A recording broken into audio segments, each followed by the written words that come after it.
Hello, welcome back to the channel. My name's Rose if you're new here, and I film mainly bookish videos but sometimes kind of travel or hikes in the Peak District. But today I'm here doing my October wrap up.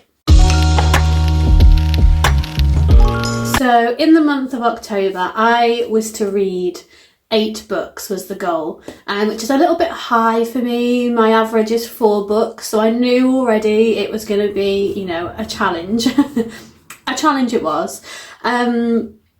So I choose my books for the month based on my TBR game. So I have a little jar that chooses my reads with little reading prompts. I'll link the video up here if you want to check out any of those TBR videos. So I read 5 out of 8 books. I'm a little bit stuck on the 6th book I'm currently reading, and I think that's what slowed me down. Obviously it's not my fault. No, I'm really enjoying the book I'm reading. I haven't brought it down actually, it's in a bag somewhere, so I'll just pop the picture here. I'm currently reading this book. Well, I can't remember the name of the book.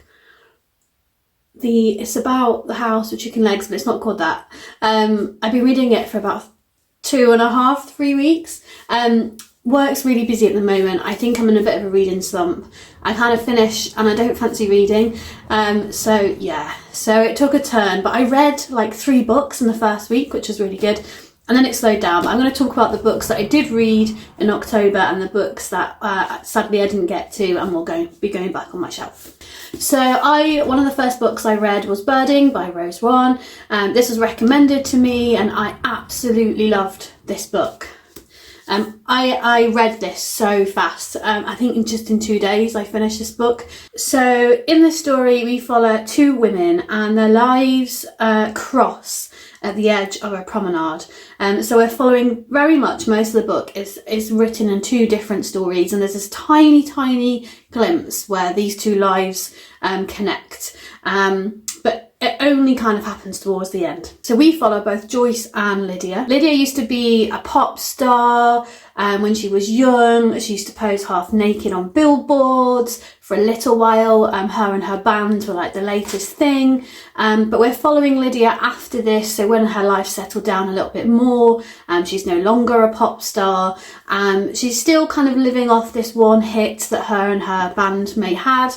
But we're following her story. She is thinking back to an incident that happened to her during that time with a partner, now that the Me Too movement is kind of gaining traction on the internet, and she's starting to think back and wonder if things that happened to her with her partner, and also things that she came across during her career as a pop star, were okay. So she's really kind of questioning this kind of stuff that happened to her, and it's really impacting her and her mental health and what she's going through today, sort of 15 years later. We also follow Joyce, who I absolutely love this character in this book. Joyce is middle-aged and still lives with her mum at home. She does everything for her mum. She's definitely her mum's carer, but she's never sort of left her mum. Her and her mum dress in the same outfits, they wear matching outfits, they go out together, they socialise together, they go to the local social club together on a Friday night. She doesn't have anyone in her circle outside of her mum. She doesn't have a job. She doesn't have her own finances. She's not very independent. She can't even go to the shop without her mum. But her mum gets poorly and suddenly Joyce has to do things on her own. And she's starting to grow as a person and kind of realise all these things she's been missing out on, but also struggling that she doesn't have the support of her mum. Sorry, you can just see the edge of my dog just getting comfy. The blanket's coming off. The cushion will be kicked off in a minute. She's not happy. Got a little dog butt on the screen. Yes, so absolutely here for Joyce. Joyce and Lydia, their lives connect, and it's almost irrelevant to the story, to be honest. There is some relevance. I can't talk about it because it's a bit of a spoiler. You know that they meet, that's in the blurb, but why they meet is that, what are you doing to my chair? What are you doing? Do you need help? Should we put this back together? Fix the chair, then had a coffee with it. But yes, I gave Birding 4 out of 5 stars. The next book I wanted to talk about was Anna and the Swallow Man. Now, when I mentioned I was going to read this book, I thought this was a children's thriller. Definitely not a children's thriller. That was me being judgmental of the cover. And I've had this book on my shelf for ages, and I just always, I think I like thought I read it was a thriller, never actually had, and just in my head thought this book was a thriller. It's actually set around a wartime, and we meet Anna and her dad right at the very start, and Anna ends up befriending this swallow man, and we're never quite sure if the swallow man is real, if he's imaginary, if he's just a normal man, if he is real, though he seems to have some kind of magical qualities. Can he turn into a swallow? It's incredibly beautiful in the way it's written. It's also quite sad. Obviously there's themes of war in this, but there's also themes of resilience, friendship, kind of storytelling, or the hope we hold on to, and how we turn really awful, sad times sometimes, and we might use kind of distraction or kind of a good, you know, I mean, sometimes you need to watch a good film because you're feeling a bit down, or you want to dive into a really good story because you need something else. It kind of has those themes. This book had quite a profound impact on me. So sometimes I cry at books. I didn't cry at this book. It wasn't kind of that sad. It was just the writing that really made you think about your own life and things we might take for granted, but also how we potentially deal with sad times in our life as well, because we all have them. I love the characters in this. So I loved Anna, I loved the Swallow Man, and later on we meet another gentleman, and I loved his character as well. I highly recommend this book, and this is one of the best books I've read this year. Another book I read in October was You Again by Kate Goldbeck. I chose this book because of the autumn colours, and this was for the prompt Spotify chooses. Yes, I had to choose a book based on a song, and I picked this book based on a Norah Jones song.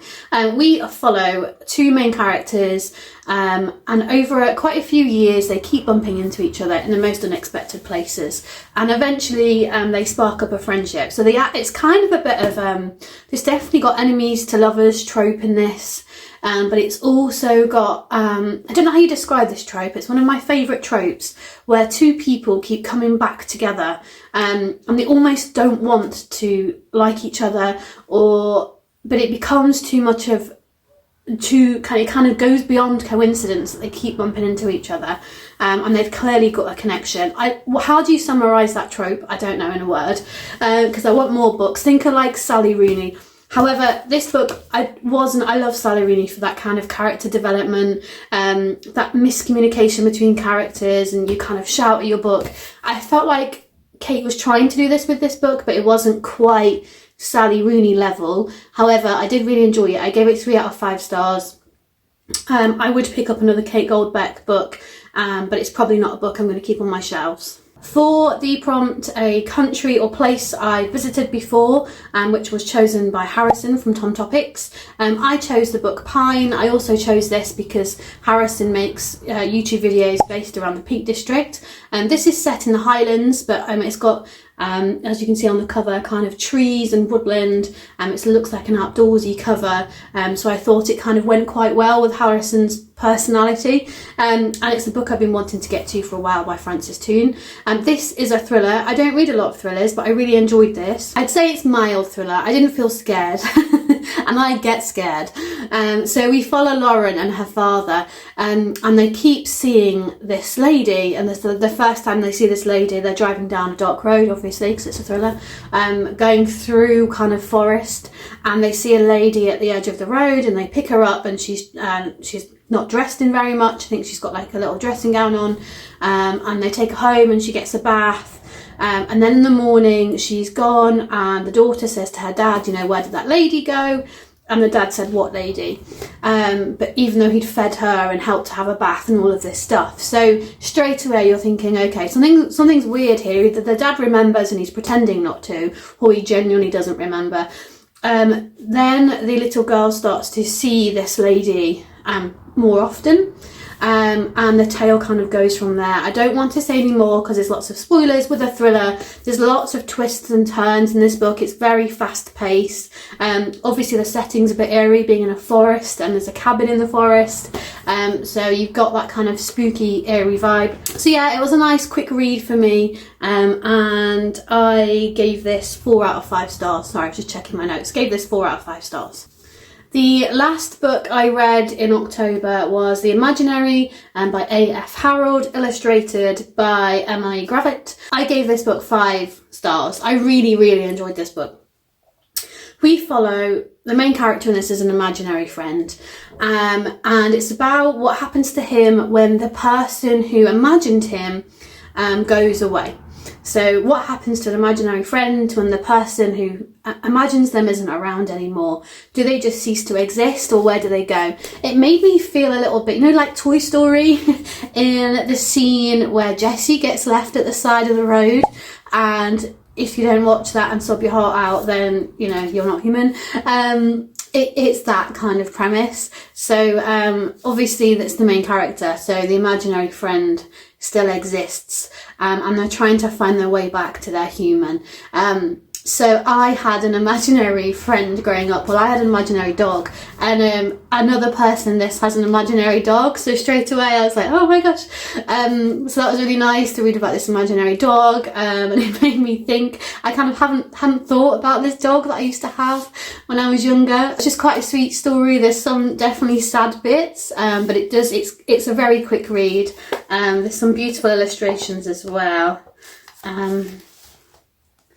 There's one, and all of these characters in here are imaginary friends. So there's lots of different imaginary friends. As you can imagine, children imagine all sorts of friends. My brother, when he was little, used to have this little tiny kind of flea almost, that was called Whizzer, and he lived in his pocket. So it got me thinking about my brother and how he used to get Whizzer out his pocket and say, do you want to say hello to Whizzer? So I think most of us have been there. So if you want to kind of go back in time a little bit and jump into a world of imaginary friends, I really recommend that book. So there are all the books I read in October, and there were 2 books that I didn't manage to get to. The first one was Best of Friends. I really am excited to read this book, so I'll put it back on my shelves and hopefully we can pick it up another time. And that was for a prompt friend pick. So sorry Sam, I know you chose this book. Sadly I didn't get to it in October. The other book I didn't manage to read was Frankenstein by Jeanette Winterson. This was a book that I've DNF'd previously, and that was the prompt. So it's going to go back on the shelves, but I think if I don't read it, maybe in 2025 I'm going to have to take it to the charity shop, because I've had this for ages now. So yeah, it might just live on my shelves forever. And then I'm currently reading Thistlefoot. I won't really talk about it yet because I'll do that in my next wrap up when I finish this book. I'm just over halfway through. I am enjoying it. It's just not the best book I've ever read, so I'm in a bit of a reading slump. But yeah, I've been reading this for about 3 weeks now. So I'm at a rate where I'm reading about 20 pages a day.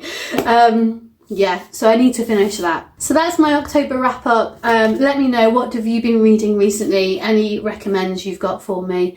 And until the next video, I hope you have a really lovely day, and I'll see you soon.